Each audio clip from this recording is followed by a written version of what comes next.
Hello everyone, welcome back to my channel Chem with Dishika, and we are here back with another set of video where we'll be discussing the complete video solutions of JEE Mains 2024 that took place on 27 January, that is the evening shift paper.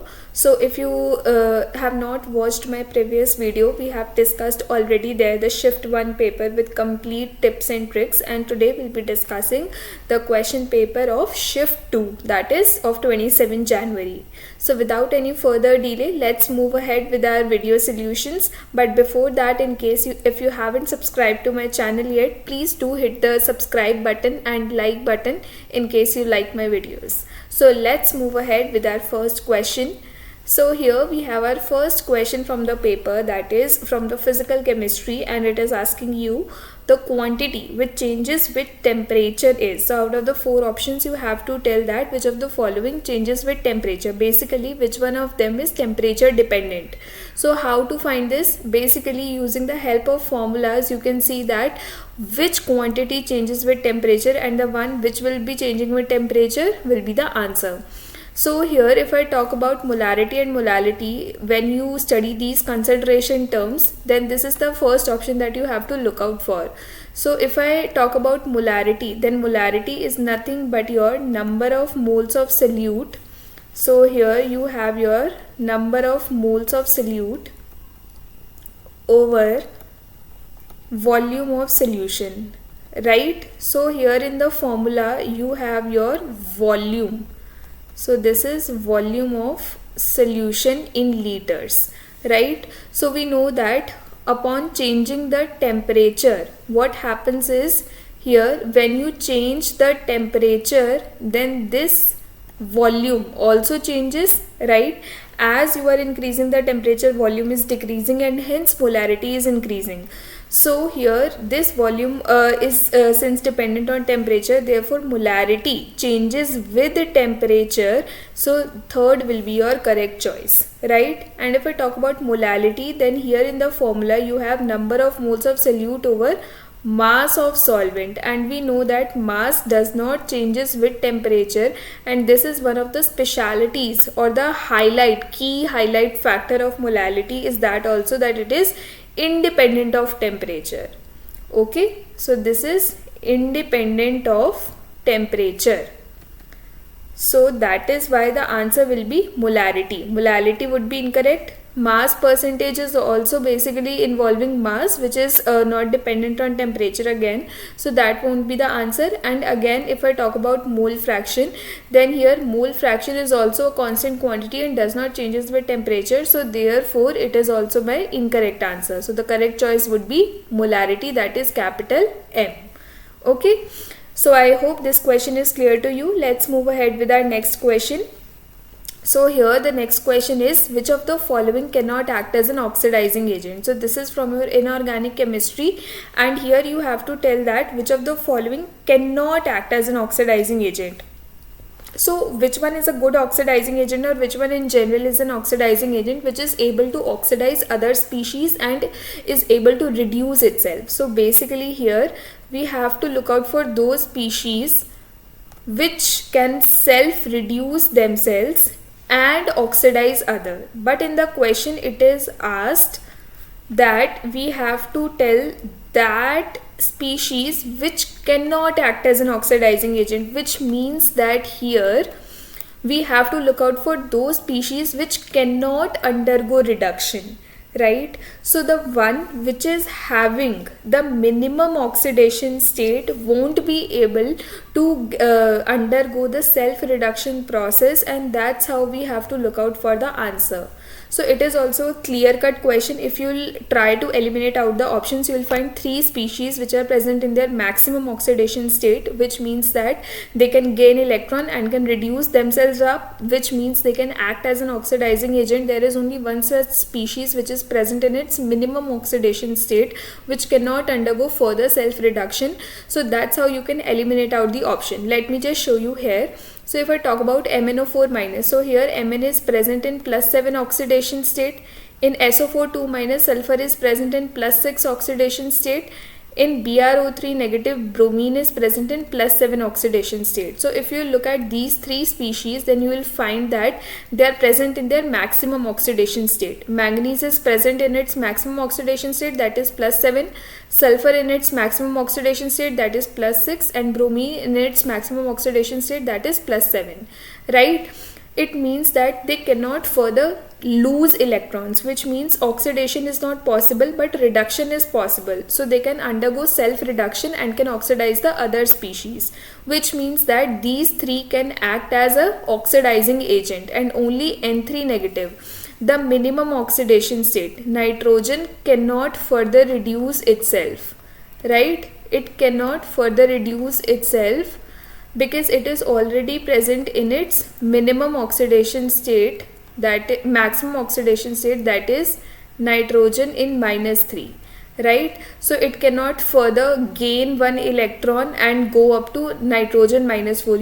You must not have seen this kind of species, right? So this kind of reduction is not possible, and therefore it cannot act as an oxidizing agent. So the correct choice would be my third one. Okay, so what you can do is you can just directly find out the oxidation state in the first step, and then you can see the species which are present in their maximum oxidation state can undergo self-reduction, and that is why they won't be our correct choice, because here the question is asking which cannot act as an oxidizing agent, right? So I hope this question is clear to you. Let's now move on to another question. So here we have our third question, which is basically from organic chemistry, and here what it is asking, it has given us this reaction, and it is asking what are the kind of products that we'll be getting in this reaction. So here if you'll see, this is basically your cleavage of ethers.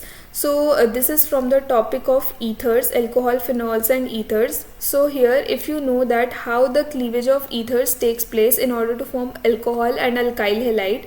So basically here the cleavage will be taking place from here, right? So Hi is containing H plus and I negative, right? The electrophi and the nucleophi, and here after this cleavage, oxygen being more electronegative would be carrying a negative charge, and here carbon would be carrying a positive charge, right? So you will be getting two different kind of species, which is this kind of ion, right? Plus you will be getting a tertiary carbocation, which is this. Okay, now here if I talk about H plus and I negative being the nucleophile would try to attack on the carbocation that is formed, and this carbocation is tertiary in nature. By tertiary, what I mean is that here this carbocation is stabilized through the inductive effect and through the hyperconjugation effect. So it is stabilized through plus I and plus H. So it is getting the plus H through a total of 9 alpha hydrogens, right? So basically here this carbocation is highly stabilized, due to which you will be getting here this as the product, CH3 whole thrice, and here there will be C, and to this iodine will get attached. I is negative, so this negative will attack on the positive, and this H plus, which is containing a positive charge, will be attacking over here at this position, O negative, right? So all you will be getting is phenol and CH3 whole thrice, C and I. Okay, so this kind of, you can also directly eliminate it out here, two of the options directly, that here iodine and iodine are attached. So in the cleavage of ethers, alcohol and alkyl halide is formed, so no alcohol is formed over here, so which is why this would be incorrect. And if I talk about this option, so here this carbocation is highly stabilized, due to which the negative part would be attaching to here at this positive part, therefore this option would also be incorrect. And here if I talk about this part, so this is also not practically possible, because here also you can see that the carbocation that is formed cannot get attached by the positive part. So this is also positive, and here in this case H is also positive in Hi. So positive cannot get attached to each other, which is why this option would also be incorrect. So here we'll be only left with one option, that is first option, that is shown over here, which is cyclohexanol and CH3 whole thrice, C and I. So in case if you get confused in organic chemistry or something, what you can do is you can just break your substrate and your reagent. You can attach positive with negative and negative with positive, that is vice versa, and you can actually predict the products that are given you in the option itself. Okay, so I hope this question is clear to you. Let's now move on to our another question. So here we have this question which says, identify the following species in which D2sp3 hybridization is shown by central atom. So if I talk about all of these options, then D2sp3, just look at this kind of configuration. This configuration predicts that your complex is going to be inner orbital complex, right? So this is found in inner orbital complex species, and we can see that from this hybridization the steric number must be 6. Steric number or the coordination number must be 6, right? So here inner orbital complex predicts that the ligand must have been a strong field ligand. Okay, so we have to look out for those complexes which are containing coordination number 6 and a strong field ligand, and the one which fulfills all of these requirements will be giving us the hybridization, that is D2sp3. So here if I talk about these options, BRF5, so BRF5 gets directly eliminated out because it is a trigonal pyramidal bipyramidal geometry, TBP geometry, which is steric number 5. Right, so this option gets directly eliminated out. If I talk about SF6, then SF6 has the hybridization. It does have a coordination number 6, that is it is containing 6 fluorine atoms, but here if I talk about the hybridization, it is a outer orbital complex which is sp3d2, which is why this will be also incorrect. Next, if I talk about CONH3 whole 6 3 plus, so here cobalt is present in +3 oxidation state, which means that it is having a configuration of argon 3d6 and 4s0, right? So here NH3, cobalt in +3 oxidation state, you must have studied that here in this case NH3 act as a strong field ligand. Okay, so since it acts as a strong field ligand, so it will get all the electrons paired up in this case, and you will be having the configuration as T2G6 and EG0, right? So this tells us that this will be having the hybridization D2sp3 because there are 6 such ligands that are present, that is the NH3 ligands, and since it is acting as a strong field ligand, so it will be having the hybridization which is D2sp3, and hence third would be my correct choice. So if I talk about the last option, that is PtCl4, then here you can directly eliminate out by looking at the coordination number. So here the coordination number is 4, and here the geometry will be square planar, and the hybridization will be DsP2. Okay, so this option would also be incorrect. So I hope this question is clear to you. How we have done this question by fulfilling, by looking at each of the requirement that is needed in order to answer this question. So now let's move on to another question. So here we have another question which is phenolic group can be identified by a positive. So here we have to tell that if I have to test for the phenolic functional group, so this is your phenol, a benzene ring to which OH is attached, right? So we have to tell which test we can use for this reaction. So we know that Lucas test, we use it for the differentiation of 1 degree, 2 degree and 3 degree alcohols, right? So this is a special kind of alcohol, that is OH, right, which is attached to a sp2 hybridized carbon, that is a benzene ring. So there is a special test for it. So we cannot use Lucas test. Next we have the carbylamine test. So carbylamine test we use for 1 degree amines, right, that is the isocyanide test also. So since amine group is not present over here, so second will also be incorrect. Next is phthalene test. So that is the exact test that we are going to use. So here this OH group is identified using phthalene test, wherein we treat this phenol with phthalic anhydride.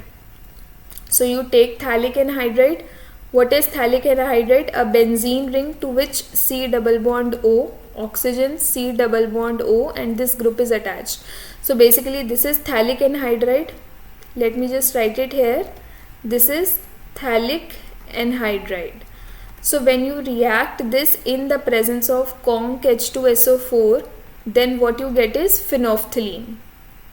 You get phenolphthalein, and this phenolphthalein is your colorless compound. This is your colorless compound, and you also use it for the detection of base, right? So it acts as an indicator, right, wherein it changes its color in the higher pH range, that is in the basic range, and remains colorless in the acidic range, right? So this is the test that is called as the Phthalene test, which we use for the identification of phenolic group, and this is called as the Phthalene test, where your phenolphthalein is formed. Next is the Tollens test. So Tollens test will also be incorrect here. Why? Because in the Tollens test here we use it for the detection of aldehydes. They are used for the distinguishment of aldehydes and ketones, right? So that is why it will also be incorrect, and hence the correct option would be Phthalene test. So I hope this question is also clear to you. Let's now move on to another question. So here we have another question which says, which structure of protein remains intact after coagulation of egg white on boiling? So this is also one of the most important concepts while we study solutions and also amines. So this you have to remember, that whenever egg undergoes boiling, so here basically denaturation of proteins occur, which means that folding and refolding of proteins takes place, right? So the process that is taking place here is denaturation of proteins, and here 2 degree and 3 degree amines, basically their structure recoil themselves. They get opened up, they get recoiled, and 2 degree and 3 degree amines basically undergo hydrogen bonding, and due to which the recoiling of those structures takes place. And the amines which do not undergo this denaturation of proteins are the primary proteins. So the answer will be primary proteins, because they do not recoil themselves, they remain intact, right? So they remain intact after coagulation of egg white on boiling, while the secondary, tertiary and quaternary amines recoil themselves. Okay, so the correct choice would be primary amines. So I hope this question is clear to you. Now we have another question, which is the molecular formula of the second homologue in the homologous series of monocarboxylic acid is. Now what are homologues? So that we studied in organic chemistry. So homologues are the one which differs by one CH2 group, So if you keep on adding one CH2 group, you will be getting your homologous series. Just like 1, 2, 3, 4, they differ by one number each. Similarly in organic chemistry, while we study the naming, if you increase one carbon atom, that is if you keep on adding one CH2 group to the other one or the previous one, then you'll be getting the homologous series. So here the one carbon acid is HCOOH, which is nothing but your formic acid, right? So monocarboxylic acid it has stated. So this is your first homologue. It has asked the second homologue. So second homologue is when you will add one CH2 group to this. So that you will be getting as CH3COOH. Okay. So you will be getting CH3COH, and what is the name of this compound? That is acetic acid, right? The first one is your formic acid and the second one is your acetic acid. So here the correct option will be the one which is containing 2 acid, that is 2 carbon. So it is containing 2 carbon and 1 acidic functional group. So that is the second homologue in the homologous series of monocarboxylic acid. This is your first homologue, this is your second homologue. Okay, so that will be your correct option. So I hope this is also clear to you. This was quite an easy question. Next we have this question which is asking us which of the following will not give SN1. So we have to tell that option which is not going to give us the SN1 reaction. So what is SN1 reaction? It is the nucleophilic substitution reaction which follows the first order kinetics, which means that here the reaction is dependent only on the concentration of alkyl halide and not on the concentration of your reagent.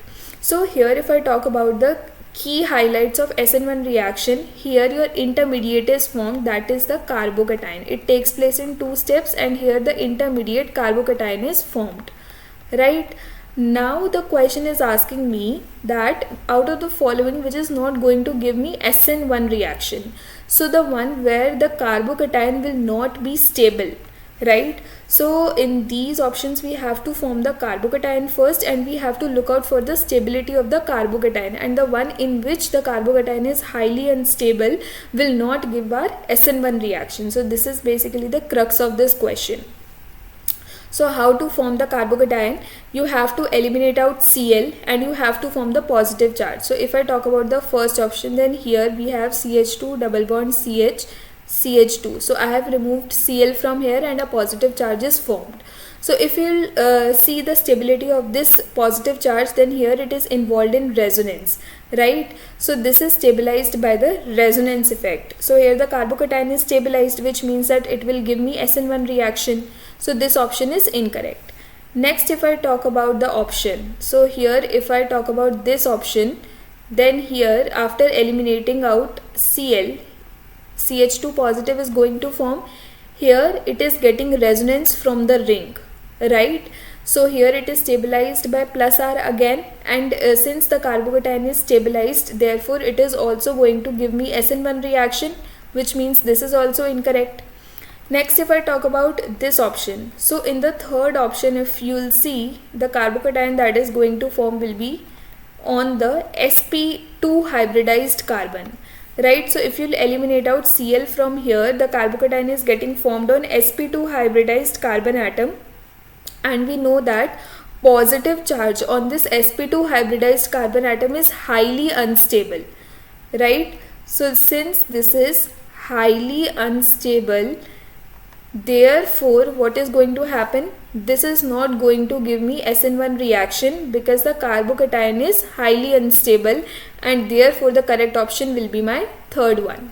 If I talk about the last option, that is the fourth one, so here after eliminating out Cl, a positive charge will be formed over here, and basically it is your tertiary carbocation. So it is getting stabilized by inductive and hyperconjugation effect, hyperconjugation of 9 alpha hydrogens. So this is also very stabilized carbocation, due to which it will give me SN1 reaction, and therefore this option will also be my incorrect one.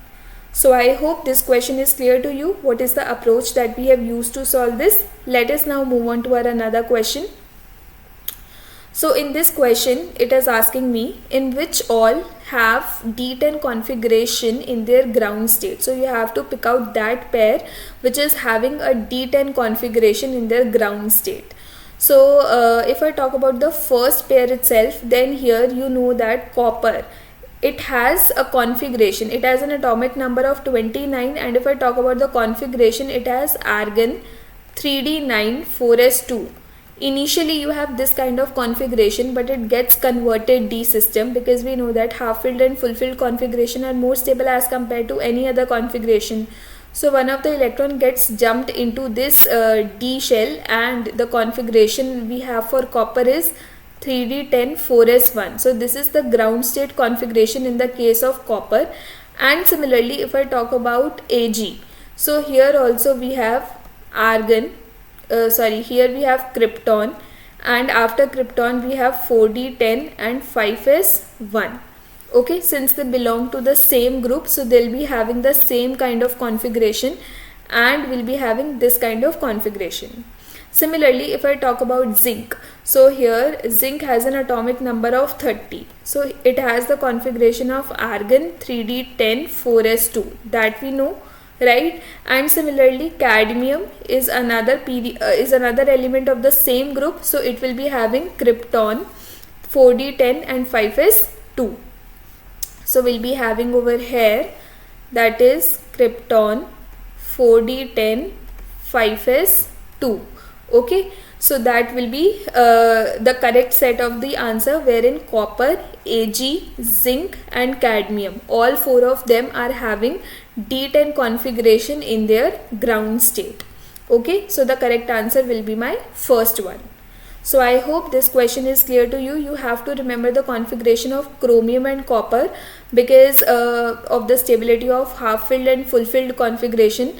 So similar to copper, here chromium gets this kind of configuration where one of the electrons in the S orbital gets shifted to D orbital, as we know that half filled are more stable as compared to any other configuration. And similarly for the copper, here also we have the 3d10 configuration.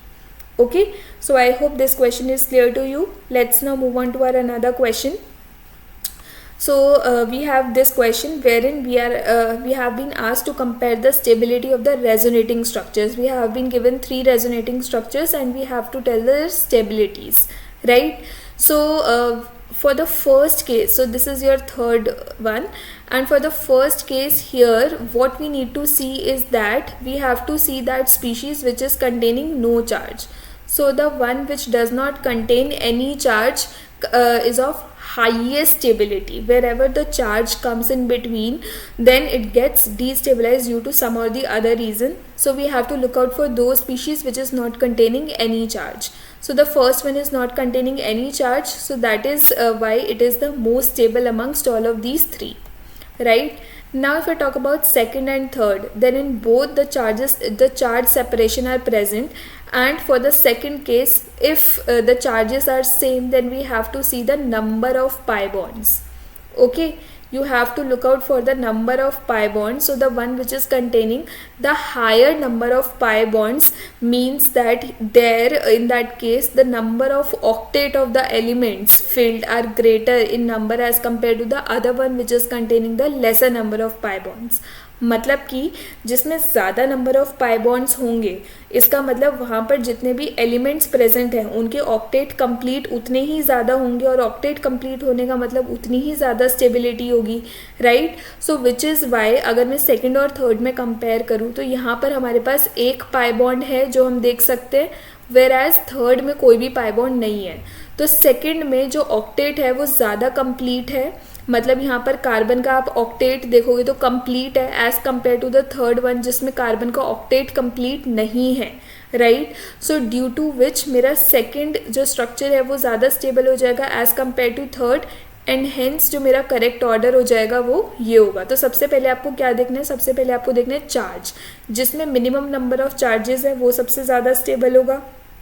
Second, अगर charges same है तो आपको देखने हैं number of pi bonds, जिसमें ज़्यादा number of pi bonds होंगे उसके ज़्यादा ऑक्टेट कंप्लीट होंगे और वो ज़्यादा स्टेबल हो जाएगा. ठीक है, अब अगर पाई बॉन्ड्स भी सेम है फिर आपको देखना है डिस्टेंस बिटवीन द चार्जेस. ठीक है, डिस्टेंस देख लो या फिर आप ये देख लो कि चार्जेस कहाँ कहाँ लोकेटेड है. ठीक है, जो ज़्यादा इलेक्ट्रोनेगेटिव होगा उस पर नेगेटिव चार्ज ज़्यादा स्टेबल होगा, और जो ज़्यादा इलेक्ट्रो पॉजिटिव होगा उस पर पॉजिटिव चार्ज स्टेबल होगा. तो आपको वो चीज़ भी माइंड में रख कर देखनी है. ठीक है, सो ये आपको 3 फैक्टर्स यूज़ करने हैं to compare the stability of the resonating structures. तो इधर अगर हम लोग ऑप्शंस की बात करें तो फर्स्ट ऑप्शन में ये वाला ऑर्डर दिया हुआ है, so therefore our correct answer would be first. So I hope this question is clear to you. Let's now move on to our another question. So here we have another question which is from organic chemistry, and here we are given a reaction sequence wherein we have to predict the product and we have to tell which is the major one. So here if I talk about the product, so here in the first step we are given pH, CH double bond CH2, and in the first step we are given B2H6, THF, H2O2 and OH negative. Just try to recall what is the kind of reagent that we were using in this kind of reaction. So if you remember, this is the hydroboration oxidation reaction in the first step, wherein we know that the addition of OH takes place, and since this is your anti-Markovnikov addition, this hydroboration oxidation is your anti-Markovnikov addition, so here OH gets attached to that carbon which is containing more number of hydrogen atoms, right? So here if I have to attach this OH negative, it is going to attach to that carbon atom. So out of this carbon and this carbon, this is containing more number of hydrogen atoms, so therefore the OH is going to attach over here at this carbon atom, and the hydrogen will be getting attached to this carbon atom.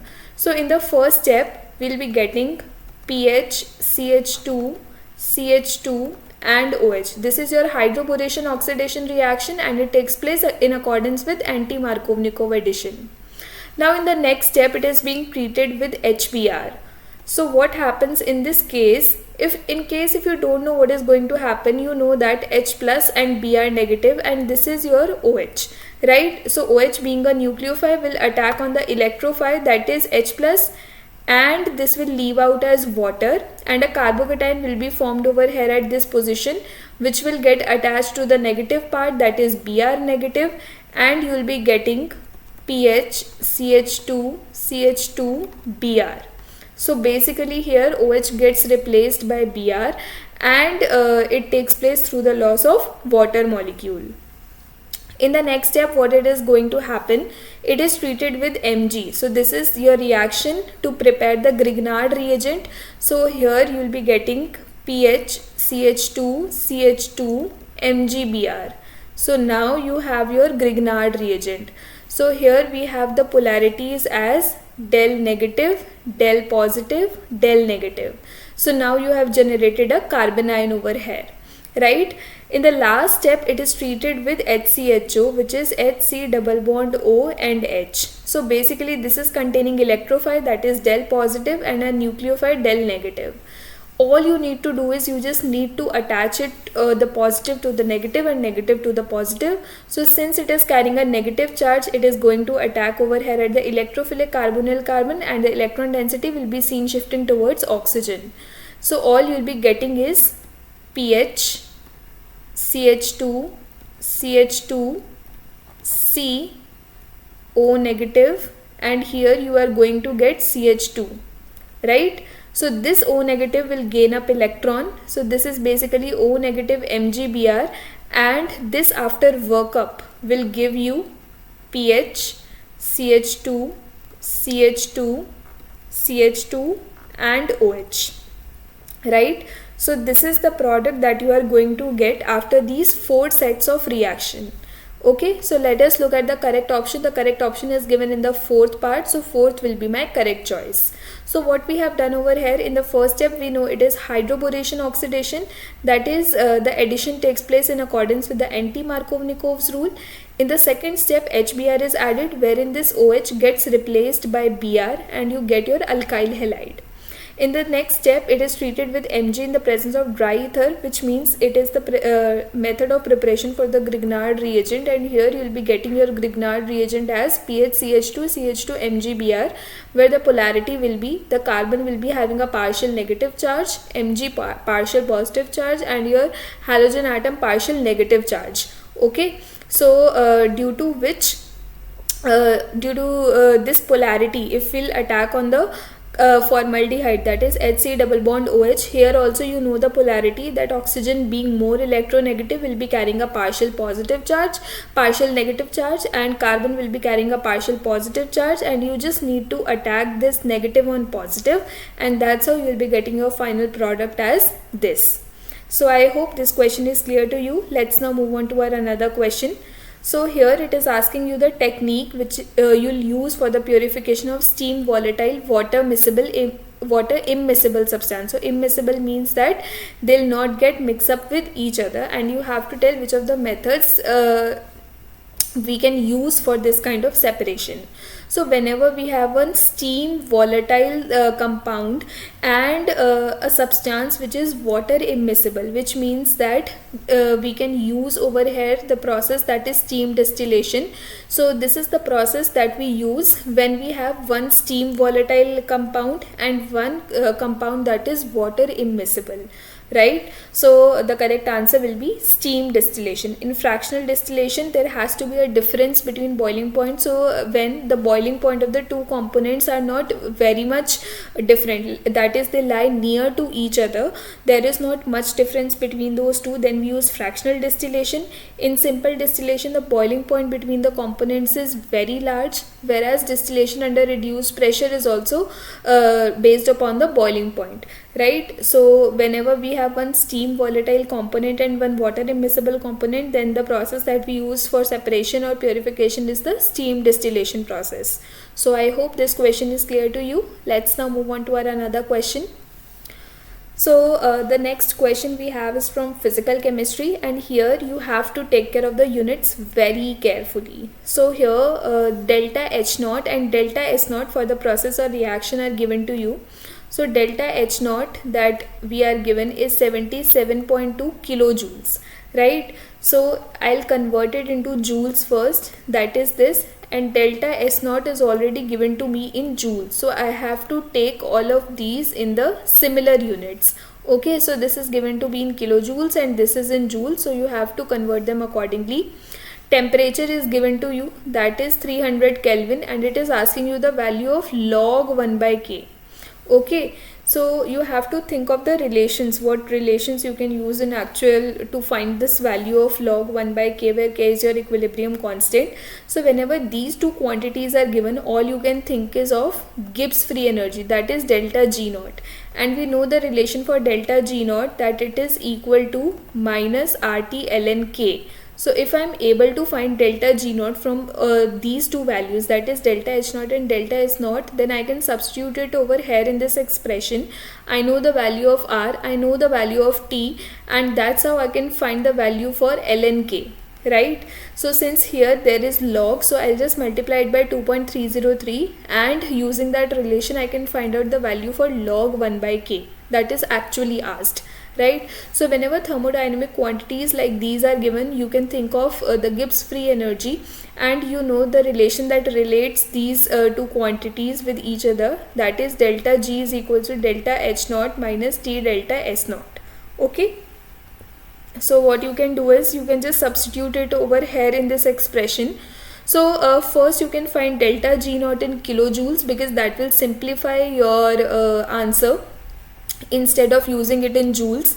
So what we can do is we can convert this also, that is 48 into 10 raised to the power minus 3 kilojoules, right? And this is 77.2 kilojoules, right? So this is also the conversion. Whatever you feel is simpler, you can use that accordingly. So that is 77.2 minus temperature is given to be 300 into delta S naught, which is 48 into 10 raised to the power minus 3, right? So here you will be getting 77.2 minus 14.4. So after solving this, you will be getting a value of delta G naught in kilojoules, that is 62.8 kilojoules. Okay, now you have find out the value for delta G naught. Now in the next step, what you are going to do, you are going to use the relation, that is delta G naught is equals to minus 2.303 RT log K, right? So here we know that value of delta G naught is equal to 62.8, right? So here for the value of R, we know that R is your gas constant. So you can write it like delta G naught is equals to 2.303 into R, which is 8.314 into 10 raised to the power minus 3, because this value is in joules, but since we have taken delta G naught in kilojoules, so I have to multiply it by 10 raised to the power minus 3 into the temperature, which is 300, into log, now I have taken this minus to the power of K, so I can write it like log K raised to the power minus 1, because we know that this rule, log m raised to the power n is equals to n log m. This power comes before, right? Similarly, we can write it like this, and K raised to the power minus 1 is nothing but log 1 over K. This is the reciprocal, right? So basically here we can write delta G naught is equals to 2.303 into 8.314 into 10 raised to the power minus 3 into 300 into log 1 over K. Okay, so we have to find the value of log 1 over K. Delta G naught we already know, 62.8 kilojoules, right? And when you will solve this, you will be getting the value of log 1 by K as equals to 11. Okay, so you can just solve that and you can find out the answer. You will be getting it 11. So that will come out to be near about 10.9, which you will round off, will give you our answer, that is 11. Okay, so here I would like to highlight two things. First is the unit thing. You have to see units very carefully. If you are taking in joules, then mention all of the units in joules. If you are taking in kilojoules, then write all the units in kilojoules. Okay, there must be no confusion between these two. So first, in order to find delta G naught, you have to convert any one of them, either to kilojoule, either to joules, or to joules, right? So first we'll find delta G naught, and then using this relation we can find the value of log k. And I have used these rules of logarithm, that -1 I have taken to the power of k, and since in the question I have to find the value for log 1 by k, so that's why I have to do this, and this will give me log 1 by k. And then after substituting all of the necessary values, I can actually find the value for log 1 by k as 11. Okay, so I hope this question is clear to you. Let us now move on to our another question. So here we have another question, that is, which of the following statement is correct? So this is from your inorganic chemistry, that is from F block elements. So cerium is your F block element, that is the 4F series. So we have to tell which of the statement is correct. So if I talk about these statement, then here cerium is given to be in +4 oxidation state, and we know that the most stable oxidation state of these F block elements is +3, right? So cerium cannot further oxidize itself, right? It can only reduce itself, right? Because we know that cerium sorry, yeah, so here we have cerium 4+. So cerium 4+ to cerium 3+ has a positive E0 value, right? So it has a positive E0 value, which means that this reaction is feasible, that it can get itself reduced and can oxidize the other one. So that is why it acts as an oxidizing agent. Okay, because cerium 3+ is a stable oxidation state, and that is why the correct choice would be my first one, where it says that cerium 4+ is a oxidizing agent. Okay, so here you can also write the configuration for cerium, and then you can look out that cerium 3+ is a stable configuration and the value of E0 is positive, and that's why we can say that it acts as an oxidizing agent. It cannot further oxidize itself. Okay, so cerium 3+ do not have a noble gas configuration, and cerium do not have a stable configuration. This you can see from the configuration itself, and that's why they both are incorrect, and it is a reducing agent, that is also incorrect. Okay, so I hope this question is clear to you. You can answer all of these based on the configuration that you'll write. Okay, so let's move on to this another question, where we have the two statements and we have to tell that which of them is correct or which of them is incorrect. So first is oxygen is always present in -2 oxidation state, and the second is the stability of oxidation state of group 16 for +4 and +6 decreases down the group. Okay, so here if I talk about the oxidation state of oxygen, then oxygen, it is not necessary that it has to be present in -2 oxidation state only. It is present in -2, -1, -half, 0, 1 and 2, right? Superoxide form, peroxide form, oxide form, nascent oxygen form. So it has multiple forms, and that is why we cannot alone say that it's present in -2 oxidation state only. So that is why this statement is false. First statement is false. And if I talk about the second statement, then here if I talk about the stability of oxidation state of group 16 elements, so the higher oxidation state +4 and +6, the stability decreases due to the inert pair effect, right? The tendency of an element is basically that it has to be in the lower oxidation state. It is not present in the higher oxidation state, which is why the stability decreases as we move from top to bottom down the group. So that is why statement 2 is true, whereas statement 1 is false. Okay, so here if I see the option, this matches the best, where it says statement 2 is correct and statement 1 is false, which is why the fourth option will be my correct one. So I hope this question is also clear to you. Let's now move on to our another question. So here in this question we have Cl, CH2 whole 4 Cl, where it is treated with excess of NH3 and it is further treated with NaOH. So we have to predict what is B. So if I talk about the first step, then here if I take Cl, CH2 whole 4 Cl, and if I made to treat it with excess of ammonia. Excess of ammonia means that here nucleophile is present and Cl is present. So it will result in the formation of your salt, right? So here you'll be getting your salt, which is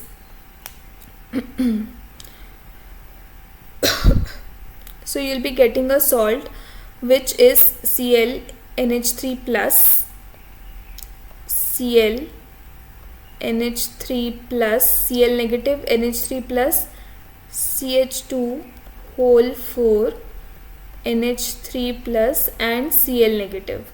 Okay, so this is the kind of salt that you will be getting after it is treated with excess of ammonia. So both the Cl from the terminal side will get eliminated out, and here you will be getting this as A. Now when it is further treated with NaOH, then here also what you can do is you can break it up, Na plus and OH negative. Okay, so here this negative will get attached to the positive part, so this Na plus and Cl negative will get eliminated out. Okay, so here NaCl will get eliminated out. OH being a nucleophile will take up one proton. It is a base, it will take up one proton and neutralize this NH3 plus, and you will be getting NH2 CH2 whole 4 NH2. So this is your B. Okay, so here if I look at the options, the correct option is second part. So the correct answer will be my second one. So I hope this question is clear to you. What we have done in the first step, the salt is going to form, and after your salt is formed, in the next step after with the treatment of NaOH, this NH3 will get neutralized to NH2 and the loss of NaCl will take place, which will be giving you the product that is NH2 CH2 whole 4 NH2.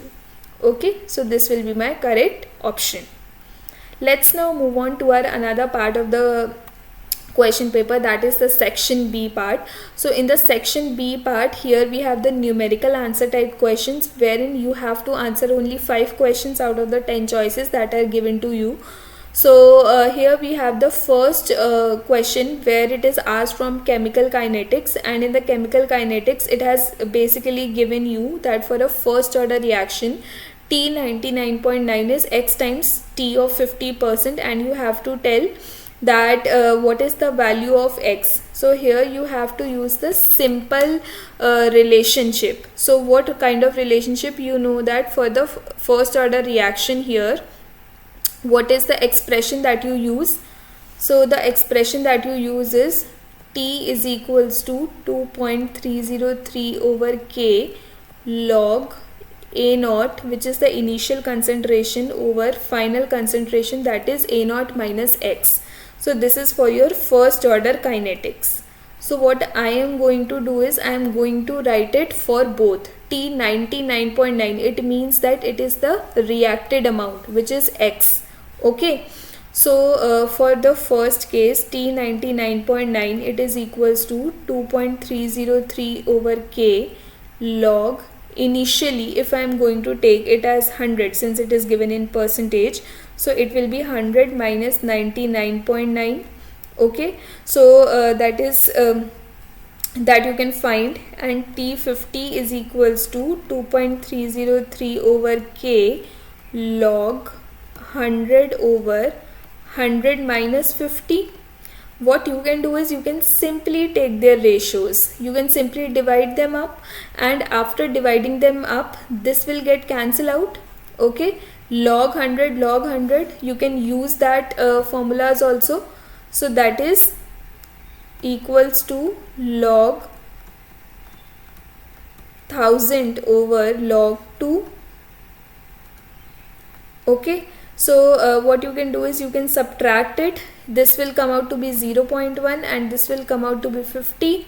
You can just remove the decimal and it will be 10, which is your 1000, and this is equals to 100, and this will get eliminated to 2, right? So you'll be left with log 1000 over 2, right? And you can further solve this. You can write it like log 10 raised to the power 3 over log 2, and log 2 has the value of 0.3010. So using the rules of logarithm, you can take this 3 to the left hand side and you'll be left it with 3 over 0.3010, and you'll be getting this value near about. So you can remove this decimal and you'll be getting nearly the value as 10. Okay, so T 99.9 over T 50 is equals to 10. You can take it to the right hand side and you'll be seeing that the value of x is equals to 10. So here the correct answer will be 10. So all you have to do is you just need to write the formula for the first order kinetics, that is relating this time with the rate constant k and your concentrations. And you have to also know that here whatever is written in the subscript, that represents the amount that is reacted. Okay, so here in this you have to take x as the reacted amount. So 99.9 is the reacted amount and the leftover amount will be 0.1. So you can just cancel them up and you can find your respective solution as 10. So I hope this question is clear to you. Now we have another question, which is, if 84 grams of NaOH aqueous is present in a 3 molar solution, then you have to find the volume of the solution. Okay, now here you have to see that the volume has been asked in milliliters. You know the formula for molarity, that it is equals to the number of moles of solute. Here the solute is NaOH because it is dissolved in water, over volume of solution. So usually you take your volume of solution in liters, but here since it is asked in milliliters, so you have to multiply it by 1000 in the numerator. So we know that the molecular mass of NaOH is 40, right? Number of moles we can find out by given weight over molecular weight. So given weight is 84 over 40 into 1000, and volume we need to find it out, and molarity is given to be 3. So if you will see, the volume will be equal to 84 into 1000 over 40 into 3. So you can directly eliminate them out. This gets cancelled out, right? This is 25 and this will give you 28. So you can directly multiply them up, and after multiplying them up you will be getting your answer as 700 milliliters. Okay, so that is your answer. 700 is going to be your answer. So I hope this question is clear to you. Let's now move on to our another question. So in the next question we have been asked, what are the total number of polar molecules amongst the following molecules that are given to us. Okay, so if I talk about the first option, then here in the case of water we have this kind of structure where we have 2 lone pair and 2 bond pair, right? So basically here the net dipole moment is upwards, right, which means that here the dipole moment is not 0. If I talk about SO2, then in the case of SO2 we have this kind of structure wherein the dipole moment is not equals to 0, right? There is repulsion between lone pair and bond pair, but the dipole moment is not 0, which means that it is a polar molecule. Next, if I talk about BF3, then in the case of BF3 the structure is trigonal planar. So here if I talk about the dipole moment, here it is upwards, and the net resultant dipole moment of these 2 bond vectors is in the downward direction. So they equally cancel out each other, which means that here the mu is equals to 0. The dipole moment is equal to 0, making it a non-polar molecule. So this is your first non-polar molecule. Next, if I talk about H2, so H2 is like this here. So here also the dipole moment is equal to 0 because it is equal in both the directions, right? So this is your second molecule. Next, if I talk about CHCl3, then it is having a tetrahedral shape. So here you will be having Cl, Cl, H and Cl, right? So there will be a net dipole moment, so mu will not equal to be 0, and that is why here the correct answer will be 2. So there are only 2 molecules which are having polarity as equals to 0, which are non-polar. Okay, so let's now move on to our another question. So here we have another question, which is, if the longest wavelength for past-tense series in hydrogen atom is alpha over 7r, find out the value for alpha. So here you need to find out the value for alpha. So firstly we have various series in our atomic structure, which is Balmer, Paston. Let's start here for Lyman series. We have Lyman, and for Lyman we have N1 is equals to 1. Then we have Balmer, we have N1 is equals to 2.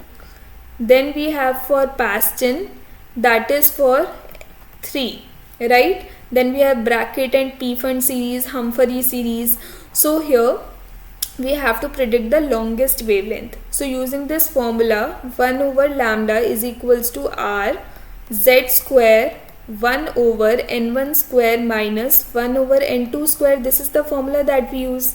So for hydrogen atom, z is equals to 1, and the only concept that we have to use over here is the longest wavelength.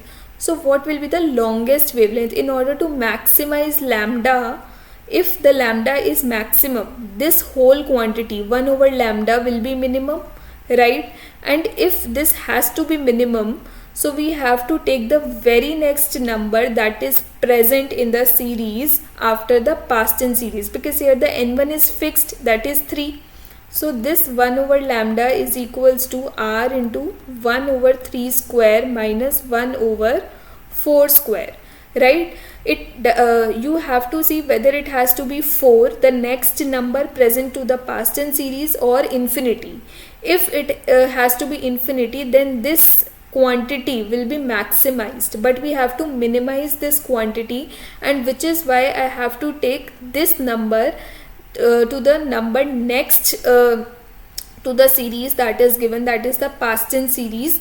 So I'll be taking it as 1 over lambda is equals to r 1 over 9 minus 1 over 16, and you can solve this up. You can substitute the value of lambda as alpha over 7r, and then you can compare it. So how we are going to do this?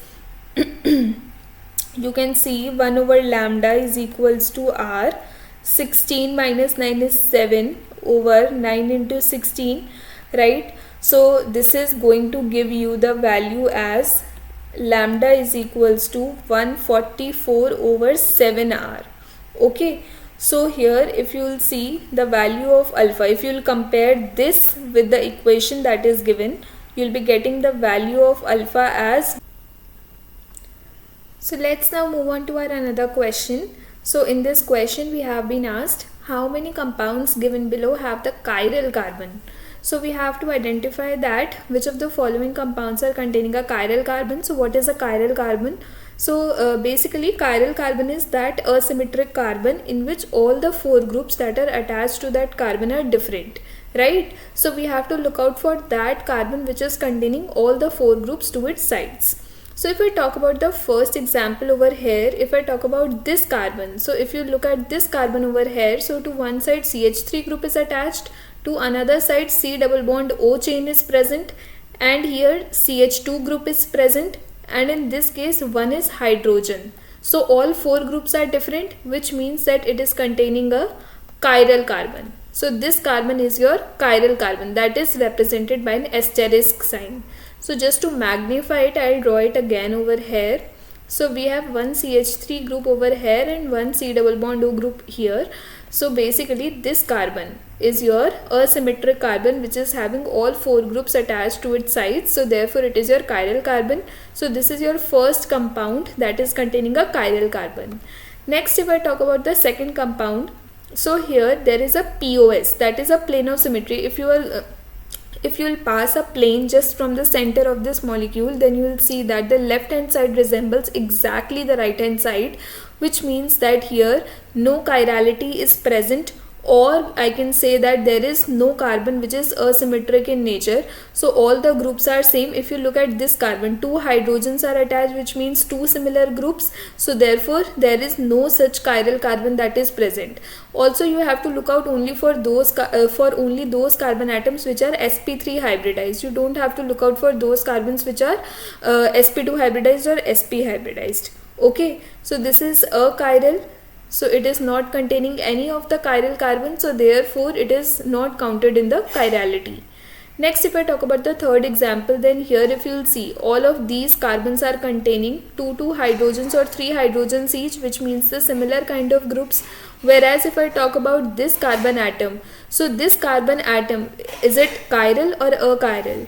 So this is going to be achiral in nature. Why? Because here you can see one is the iodine group, another one is the hydrogen group, and to this carbon also 2 ethyl groups are attached, and these 2 ethyl groups are exactly similar to each other. So this is nothing but CiH, CH2, CH3 and CH2, CH3. You will draw it like this, and you will see that these 2 groups are exactly same to each other. So that is why it is not counted in the chiral carbon. So this is also achiral. Okay. Next, if I talk about the last example, that is fourth. So here in this case, if I talk about this carbon, so it is chiral in nature because COH, OH, H and this ethyl group, all 4 groups are different, which means that it is chiral in nature. So therefore the correct answer will be 2. Okay. So here there are only 2 molecules which are containing chiral molecules. So that is why the answer will be equals to 2. Let us now move on to our another question. So here we are given, if the work function is 6.6 electron volts and the threshold frequency is x into 10 raised to the power 14 hertz, then I have to find x. So basically here, even if you don't know the formula, what you can do is you can just simply solve this using the unit part. Work function is phi. So basically this is given to be 6.6 electron volt. First you need to convert it in joules, because here the value of H is given to be in joules into second. So what I need to do is I just need my answer in second inverse, because the frequency in hertz is second inverse, right? So basically 6.6 into 1.6 into 10 raised to the power minus 19. So this will convert your electron volts into joules, right? So you will multiply it by this factor, and we know that work function h mu naught is equals to psi, right? So this is equals to phi. So here I have to find the value for threshold frequency, which is mu naught. So 6.6 into 1.6 into 10 raised to the power minus 19 over h. H is given to be 6.6 into 10 raised to the power minus 34. This is joules second and this is joules. Joules cancel out, and all we are left is with second inverse. If you will take it in the numerator, you will be getting second inverse. So here mu naught is equals to, if you will just cancel this out, you will be getting 1.6 into 10 raised to the power 15 second inverse or hertz, right? So this 1 second inverse is equals to 1 hertz. Okay. So here the answer is given in the form of x into 10 raised to the power 14. So you have to write it like 16 into 10 raised to the power 14 hertz, right? So the answer will be equals to 16. This represents your x, and this x is equals to 16. So the correct answer is going to be your 16. So even if you don't know the formula, you just need to see that you have to take out your answer in second inverse. So you must divide this quantity by this quantity, and in order to cancel out joule, you must convert this electron volt into joules, and that you will do it by multiplying 1.6 into 10 raised to the power minus 19, and after doing so you will be getting your answer in your second inverse. Okay, so I hope this question is clear to you. Okay, so let's now move on to our another question, where we have a hydrogen electrode is prepared by placing into a solution of pH 3. The magnitude of electrode potential at 25 degrees Celsius is given by T into 10 raised to the power minus 2 volt, and we have to find the value for T. So firstly, we are given that we have taken a hydrogen electrode. This question is from electrochemistry, and I think you can identify very well that it is from a Nernst equation, right? So for a hydrogen electrode, if I write the standard reaction, then hydrogen breaks up into 2 H plus and 2 electrons, right? So this is the reaction for your H2, wherein 2 electrons are involved if we take one molecule of hydrogen. The pH is given to be equals to 3, and we have to tell the magnitude of electrode potential, that is E cell comes out to be T into 10 raised to the power minus 2 volt, and we have to find the value for T. So we know the Nernst equation, that is E cell is equals to E naught cell minus 0.0591 over N log concentration of products over reactants. Products over reactants, right? So this is the Nernst equation that we used, oxidized over reduced, products over reactants. We can use it in multiple forms. Now here, if the hydrogen electrode is given, then for hydrogen electrode we know that E naught cell is equals to 0, and the value of N, if I consider this equation, then the value of N will be equals to 2 because the 2 electrons are involved. And for this, if I have to take products over reactants, then I'll be using this as the equation. So basically here E cell is equals to minus 0.0591 over 2 log H plus raised to the power 2 because of its stoichiometry, right? And here if I further solve it, I'll be getting 0.0591 over 2 into, so this 2 will come here, log H plus, right?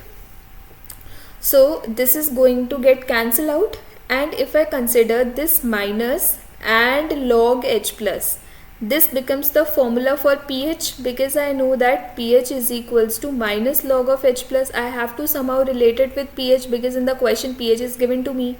So E cell will be equal to 0.0591 into pH, which is equals to 3. So 0.0591 into 3, right? So this is the equation that we are going to use, and now after solving this I'll be getting the value, right, which is equals to 0.1773 volts. So now if I convert it in this form, 17.73 into 10 raised to the power minus 3 volts, this comes out to be minus 2, sorry. So this basically comes out in the form of T into 10 raised to the power minus 2. Now I have to round it off to the nearest integer as asked in the question. So 17.73 gets round off to near about 18, right? 17.7 is nearly 18, so the answer will be equals to 18. Okay, so that is how we are going to use solve this question. Basically what you need to do is you just need to write the equation that is involved and relate it with the pH. The formula of pH is minus log H plus, and after solving all of these you can actually find the answer that will come out to be 18. So I hope this question is clear to you. Let's now move on to our another question. So in another question we have the magnetic moment of the complex PD NH3 2 Cl2 will be. So we have to tell the magnetic moment. So if you look at this question, then palladium is basically your 4D series element, right? So here whatever is the ligand that is present here does not matter. All of the ligands act as the strong field ligand. All of the ligands act as strong field ligands for 4D and 5D series elements. Okay, so that you have to remember, and irrespective of the ligands that are present, the pairing of electrons will take place. So here all the electrons will get paired up, and since the coordination number is 4 in this case, so the geometry will be square planar. Okay, and the hybridization will be dsp2, that is the inner orbital complex, and the magnetic moment will be equal to 0, since the number of unpaired electron will be equal to 0, as all the ligands will be acting as the strong field ligand and there will be no unpaired electron, and hence the magnetic moment will be equal to 0. So the answer will be 0. Okay, so I hope this question is clear to you. There was no need to solve it. You can just answer it by looking at the metal that is present. If it is a 4D or 5D series metal, then you have to see, irrespective of the ligand that is present, there will be no unpaired electron and hence the magnetic moment will be equal to 0. So let's move on to our another question, and here we have, how many of the following given atomic number have noble gas configuration? So following are the atomic numbers that are given and we have to tell which of them have a noble gas configuration. So you have to remember all the atomic numbers of noble gas elements at least, which we started by helium, neon, argon, krypton, xenon, right, and radon. So basically here if I talk about the atomic numbers, you can note it down. They are 2, 10, 18, 36, 54, 86 and 118. Okay, so these are the set of atomic numbers that are for the noble gas configuration or for the noble gas. So here out of these 5 numbers, there is no such number which is common, right? So therefore the answer will be equal to 0, right? So none of them will be having the noble gas configuration and hence the answer will be 0. So I hope this question is clear to you. Let's now move on to our last question of this paper. So the last question is, when 9.3 grams of aniline is reacted with acetic anhydride, the mass of acetanilide obtained is m grams. Find out the value of 2m. Okay, so first write the reaction. So what is aniline? Aniline is nothing but your benzene and NH2, and it is made to treat with acetic anhydride. What is acetic anhydride? CH3, C double bond O, oxygen, C double bond O, CH3. Okay, it is made to treat with acetic anhydride, and what you get in your product is acetanilide. What is acetanilide? NHCO, CH3. Okay, so you have taken 9.3 grams of aniline and you have made to treat it with acetic anhydride, and the mass of acetanilide obtained is m gram, and you need to find the value for 2m. So this question is quite a simple question. You just need to use the unitary method. First you need to find the number of moles, and after finding out the number of moles you can convert it into mass, and then you can find the value of 2m. First you need to find the molecular mass of aniline and then the molecular mass of acetanilide.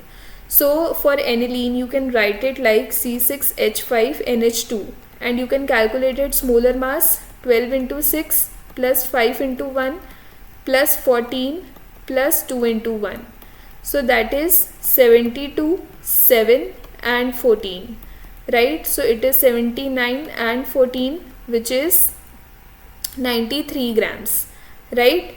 So this is the molecular weight of aniline. So if you will calculate the number of moles, that is given mass over molar mass, so it is going to be 0.1. So the number of moles is 0.1, right? So if 0.1 mole of aniline is formed, then 0.1 mole of acetanilide will be formed, right? So here the number of moles will be same, right? So here I have to take out what is m. So m is the given mass over molar mass. So the molar mass of this compound you need to find it out. So the molar mass will be equals to 135 in this case if you will find. Then if you will multiply to find the value of m, this is 0.1, right? So m is equals to 0.1 into 135, which is equals to 13.5 grams. Now in the question it has been asked you need to find the value of 2m, so you need to multiply it by 2 into 13.5, which is equals to 27 grams. So the answer will be equal to 27. Okay, so all you need to do is you just need to find the number of moles for aniline. Whatever will be the number of moles for aniline, same will be the number of moles for acetanilide, which is the product in this case, and after finding out the number of moles, you can just use simply a relation, that is number of moles is equals to given mass over molecular mass. In this case, the given mass is the mass that is formed, which is denoted by small m. Okay, so using this relation you can find the value of small m, and you can multiply it by 2 because you have to report your answer in 2m. So the answer will be equals to 27. Alright, so that's how you can solve this question. So I hope all the questions that we have discussed for this question paper are clear to you. In case if you have any doubts, you can feel free to reach me out in the comment section below and can ask me whatever you are feeling, whatever the topic you are feeling difficult or something. So till then, we'll meet again in the next set of video wherein we'll be discussing the another set of question paper for JEE Mains. So till then, happy learning.